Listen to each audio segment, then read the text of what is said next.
தியானிக்க எடுத்துக்கொண்ட வேத பகுதி லூக்கா 19ஆம் அதிகாரம் 1 முதல் 10 வரை.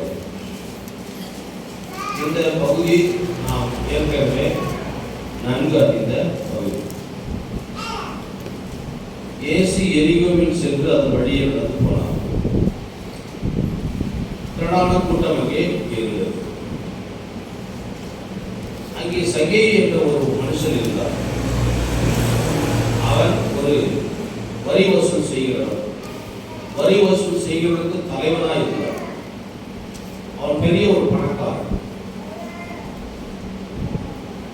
சகேயுக்கு நீண்ட நாட்களாக ஒரு ஆசை, இயேசுவை பார்க்க வேண்டும், எப்படியாவது அவருடைய முகத்தை பார்க்க வேண்டும். அவனை பற்றி சொல்லும்போது அவன் மிக குள்ளவனாக இருந்தனாலே அவன் ஒரு மரத்திலே ஏறி ஜனக்கூட்டத்தை பார்க்க முடியாமல் இயேசுக்கு முன்பாக ஓடி மரத்திலே ஏறி அவன் காட்டத்தின் மரத்திலே ஏறி இயேசு அந்த இடத்திற்கு வரவே அவரை உற்று நோக்கி பார்த்தான். இயேசு அந்த மரத்தின் அடியிலே வந்தார். பெயர் சொல்லி சகேயுவே, நீ சீக்கிரமாய் இறங்கி வா.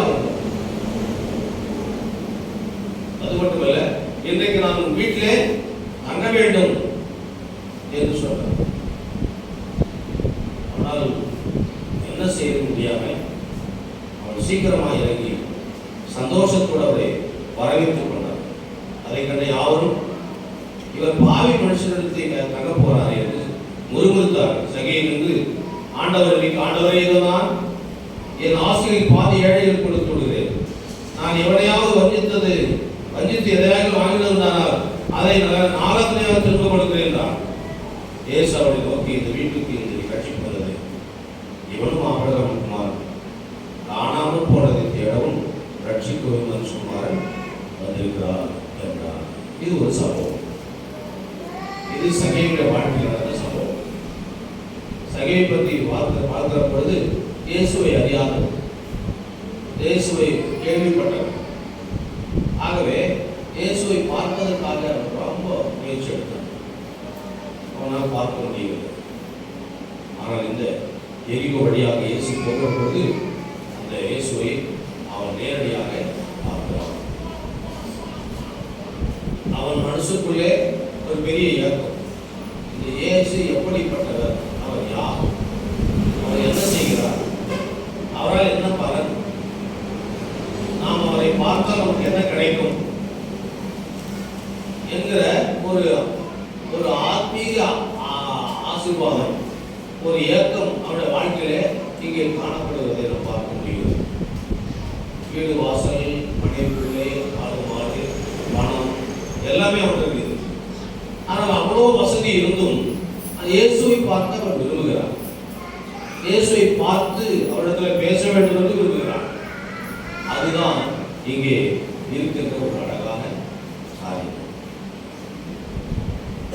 இயேசுவின் முகத்தை அவன் பார்த்த உடனே அவனுக்கு யோசிக்க முடியாத ஒரு பெரிய மகிழ்ச்சி வருகிறது, பெரிய ஆனந்தம் அவனுடைய வாழ்க்கையில வருகிறது. இதுவரைக்கும் பேச முடியாத, பார்க்க முடியாத இயேசுவை சகேயு கண்ட மாத்திரத்துல அவனுடைய உள்ளத்திலே ஒரு பெரிய பூரிப்பு, ஃபீலிங்ஸ், உணர்ச்சி வருகிறது, உணர்வு ஏற்படுகிறது. அந்த உணர்வு தான் ஒவ்வொரு நாளும் நமக்கு வேண்டும். ஒவ்வொரு நாளும் நாம் இயேசுவை பார்க்க வேண்டும் என்று நாம் விரும்ப வேண்டும். வசதிகள் இருந்தாலும் வசதிகள் இல்லாவிட்டாலும் இயேசுவை காண வேண்டும். என்னை தேடுகிறவன் கண்டடைவான் என்று சொல்கிறார். சகேயு இயேசுவை தேடினான். அவன் உடனே அவரை கண்டான். அவன் கண்டுகொண்டான், இயேசுவை கண்டுகொண்டான். ஒரு புதிய ஒரு ஆசீர்வாதம் உள்ள முகத்தை அவர் பார்க்கிறார். ஆகவே அவருடைய வாழ்விலே அடுத்தது ஒரு அழைப்பு வருகிறது.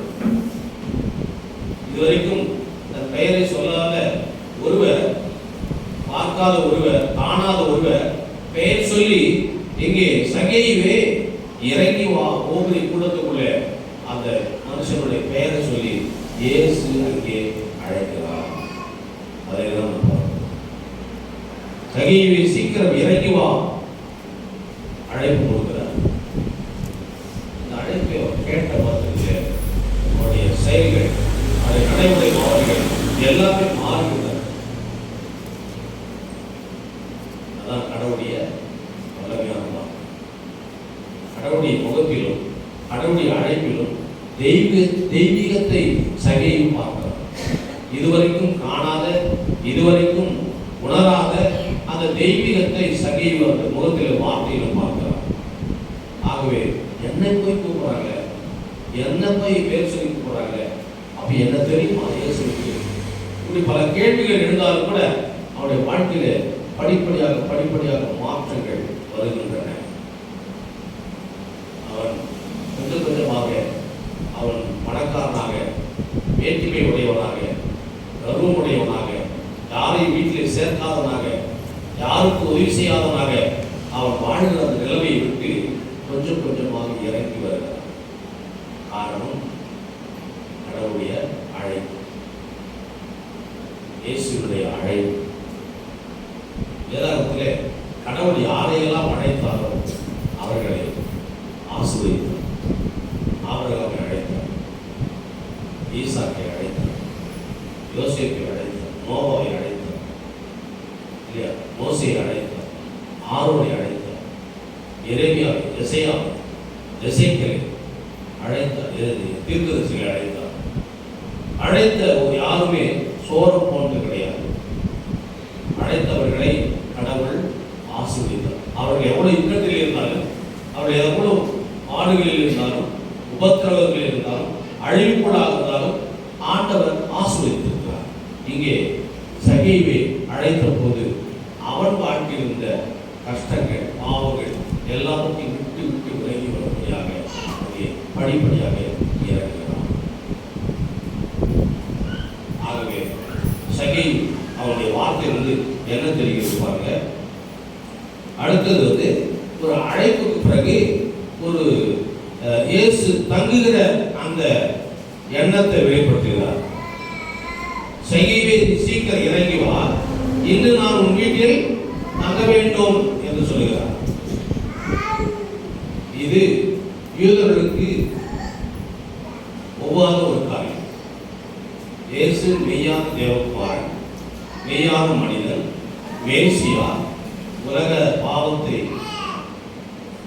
மன்னிக்கவும் பாவிகளை ரட்சிக்கவும் வந்தவர் இங்கே பாவம் செய்து கொண்டிருக்கிற ஒரு சகேயுடைய வீட்டுக்கு போறாரு. இது யூத பாரம்பரியத்துக்கு எதிரானது அல்லவா? ஆகவே அடுத்தது முருகன் பாருங்க.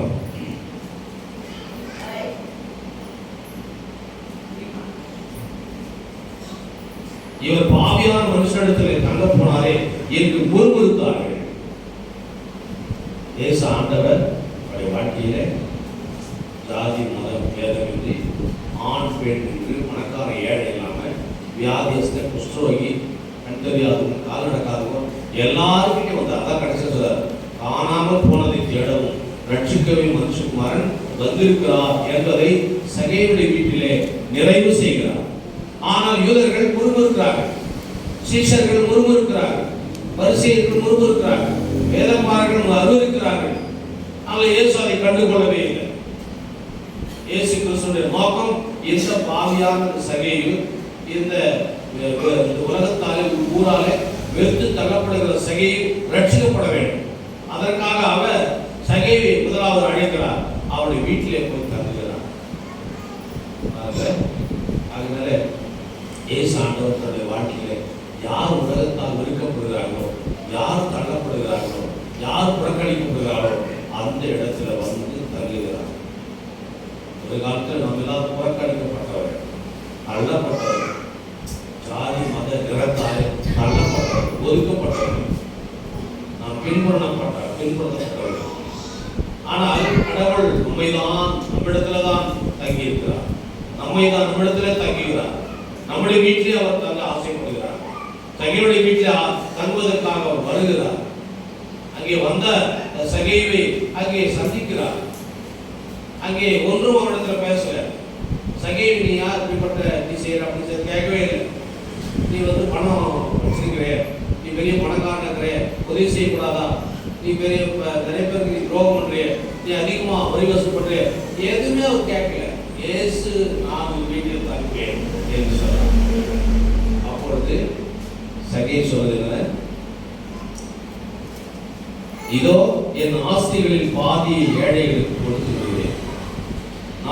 நான் எவனையாவது வஞ்சித்து எதையாக வாங்கி விடுவதனால் அதை நாலத்தனையாக திரும்ப கொடுக்கிறேன் என்று சொன்னான். இயேசு அந்த வீட்டில் வந்த உடனே, அந்த இயேசு சகையை அழைத்த உடனே அவனுடைய வாழ்க்கை அவன் எல்லாத்தையும் விட்டு விடுகிறான். ரிமூவ், அவன் பாவ வாழ்க்கையிலிருந்து டெலீட் பண்ணுகிறான். செல்ல பண்ணலையா, remove the app, delete the message சொல்றியா.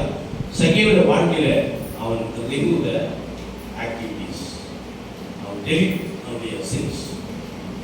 ஆகவே தன்னை வெறுக்கிறான். ஏசி ஆய்வுக்கு இருந்தாரு, நான் எப்படிப்பட்டவன், அவனுடைய மனசாட்சி அவனை குறிக்கிறது, மனசாட்சி அவனை கொள்ளுகிறது. அவன் வெறுக்கிறான், தன்னையை வெறுக்கிறான், தன்னுடைய வாழ்க்கையை வெறுக்கிறான். முதல்ல உணர்றான், அடுத்தது ரிமூவ் விட்டு விடுகிறான், டெலீட் பண்றவனுடைய பாவத்தை. அடுத்து வெறுக்கிறான், அடுத்து என்ன செய்யறான், அவன் அறிக்கை செய்கிறான், கன்ஃபஸ். சகே இயேசு சாமி வந்த உடனே அவன் பாவத்தை, அவன் செய்த பாவங்கள் தப்பிதங்களை சொல்லி அறிக்கை செய்கிறான். நான் ஒருத்தர் ₹1 வாங்கும்போது ₹4 நான் ₹4 கொடுத்துறேன், ₹1 ₹4 கொடுத்துறேன், ₹3 ₹6 கொடுத்துறேன் அப்படின்னு தன் பாவத்தை, அவன் செய்த பாவத்தை அவர் கேட்காமலேயே, அவர் சொல்லாமலேயே அறிக்கை செய்து அவர் என்ன செய்கிறார், repent himself, மனம் திரும்புகிறார். சகேயு இதுக்கு முன்னால எல்லாரும் இருக்கப்பட்டவர், இங்கே இயேசு வந்த உடனே அவன் வாழ்க்கையில பெரிய ஒரு மனம் திரும்புதல் ஆண்டவர் ஏற்படுத்துகிறார். அவன் இயேசு அந்த வார்த்தையின் வல்லமையினாலே அவர் தன் பாவங்களை உணர்ந்து அறிக்கை செய்கிறான்.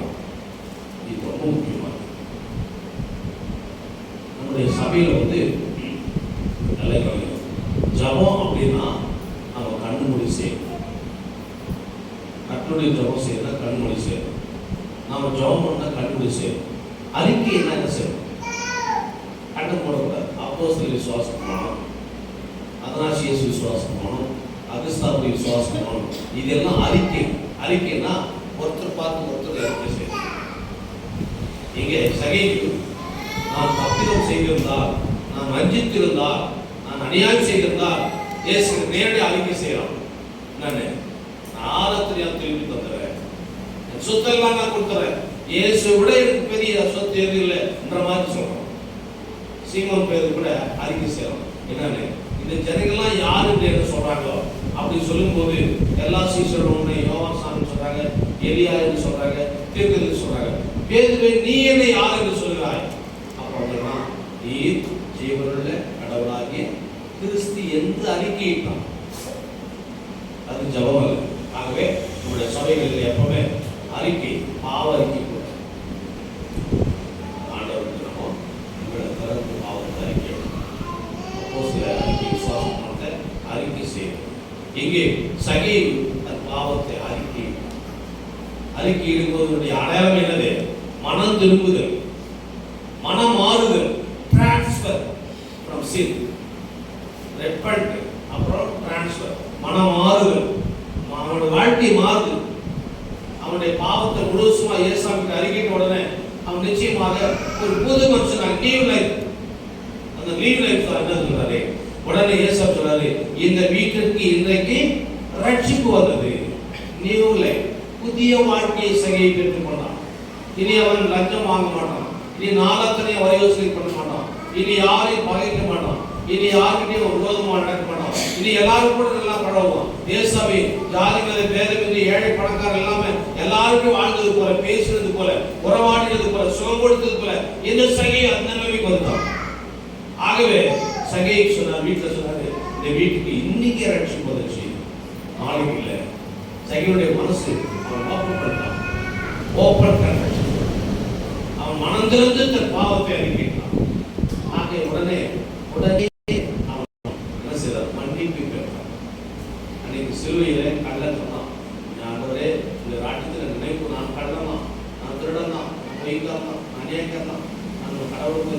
அரசாங்கத்துக்கும் ஜனங்களுக்கு விரோதமாக நான் பாவம் நிறைய செஞ்சுட்டேன், என்ன பண்ணி என்ன நாடு, உடனே அவனுக்கு தப்பி கிடைச்சு, உடனே அவனுக்கு மன்னிப்பு கிடைச்சு, உடனே அவனுக்கு பாவத்தை கழிவுறான், உடனே அவனுக்கு பரிசுத்தப்படுத்தினான், உடனே மோட்ச வாழ்வு கொடுத்தார். இயேசு கிறிஸ்து இங்கே கூட சகையில உடனே இந்த வீட்டுக்கு இன்றைக்கு ரட்சிப்பு போகிறது. குமாரனல்லவா, இவன் ஒரு காலத்துல காணாமல் போனவங்களவா, இந்த நாளில் அவனை தேடி கண்டுபிடிச்சதே இல்லையா? ஆகவே அதுக்காக தான் நீங்க வந்திருக்கிற என்ற தன்னுடைய நோக்கத்தை இயேசு பெருமான் வெளிப்படுத்தினான். இன்றைக்கு இந்த அக்டோபர் மாதத்தில் சாமி சொல்வது, இன்றைக்கு நான் உன் வீட்டில் தங்குவேன். ஒரு வாரம். இரண்டாவது, உங்க வீட்டுக்கு நம்ம வீட்டுக்கு ரட்சிப்பு வரும். மூன்றாவது, காணாமல் போயிருந்த நமக்காக ஆண்டவர் நம்மை தேடும் ரட்சிப்பு நம்மை தேடி வந்தார். அப்படின்னா நாம் எப்படி இருக்கிறோம்? சகையை போல நாம் செய்த பாவங்களை அறிக்கை செய்ய வேண்டும், ஒத்துக்கொள்ள வேண்டும், விட்டுவிட வேண்டும், அனந்தரமுதற்குரிய கனிகளை கொடுக்கக்கூடியவர்களாக நாம் மாற வேண்டும், நம்முடைய நடவடிக்கைகளை மாற்றிக்கொள்ள வேண்டும். ஆகவே கடைசியில சகையை ஒருத்தனால அவன் மனைவி, அவனுடைய பிள்ளைகள், அவனுடைய சகோதரன், அவன் சகோதரி எல்லாரும் ரட்சிக்கப்பட்டார். ஒருவருடைய மனமாறுதலினால, ஒருவன் கடவுளை இயேசுவை தேடுறதுனால, ஒருவர் இயேசுவை அழைத்து வந்ததுனால, ஒருவன் இயேசுவை வீட்டிலே வரவேற்றதுனால அந்த குடும்பம் முழுவதும் ரட்சிக்கப்பட்டது. அவனை சார்ந்த அனைவரும் ரட்சிக்கப்பட்டார்கள். அங்கே என்ன வந்தது? அந்த வீட்டுக்குள்ள ஒரு பெரிய மகிழ்ச்சி, அளவிட முடியாத ஆனந்தம். அதுதான் பாட்டு பாடுறார் சண்டே ஸ்கூல்ல, இயேசு வந்த வீட்டிலே சந்தோஷம், இயேசு வந்த வீட்டிலே சமாதானம், இயேசு வந்த வீட்டிலே சண்டை சாடி இல்லையே, இயேசு வந்த வீட்டிலே கொச்சின் பராம இல்லையே. இதை மறுபடியும் நாம் நினைவு சகை நல்ல ஒரு முன் உதாரணம். சகை அதுக்கு நம்ம முன் இது மாதிரியாக அங்கே இருக்கிறதை நம்ம பார்க்கணும். ஒரு யூதனாக இருந்தும், ஒரு டாக்ஸ் கலெக்டர், அதுக்கு தலைவர், எல்லாருக்கும் தலைவராக இருந்தும் அவருக்கு ஆவ உணர்வு, அவர் செய்த பாவங்கள் அவருடைய வாழ்க்கையில் தடையாக இருந்தது. அந்த தடையை இயேசு வீட்டில் வந்து நீக்கிக்கொண்டு ஒரு பரிபூர்ண ஒரு முழு இயேசுவை பின்பற்றுகிற, இயேசுடைய சத்தியத்தில் ஆட்கொள்ளப்பட்ட ஒரு புதிய மனுஷனாக, ஒரு புதிய குடும்பமாக கடவுள் அவரை மாற்றி ஆசீர்வதிக்கிறார். இன்றைக்கு இந்த மாதத்தில் கடவுள் நம் வீட்டில் தருகிறார். நம்முடைய வாழ்க்கை எப்படி இருக்க வேண்டும்? நம்முடைய உள்ளம் எப்படி இருக்க விட வேண்டும்? நாம் எப்படி மனதிற்குரிய கனிகளை கொடுக்க வேண்டும்? மனமாறுக்குரிய வாழ்க்கை நடக்க வேண்டும். இன்றைக்கு நான் கட்சிக்கு ஏற்றுக்கொண்ட அனுபவத்தை இருக்கிற நான் மறுபடியும் பழைய வாழ்க்கைக்கு போறேனா என்று சிந்தித்து இந்த உலக வாழ்க்கையில் மிக சார்ந்த எச்சரிக்கை வாழ்க்கை தேவன் வார்த்தைகளை ஆசீர்வதிப்பாராக. ஆமென். எல்லா வீட்டுக்கும் மேலான தேவ சமாதானம் சிந்தனை துளசி சுமத்தால் போவதாக.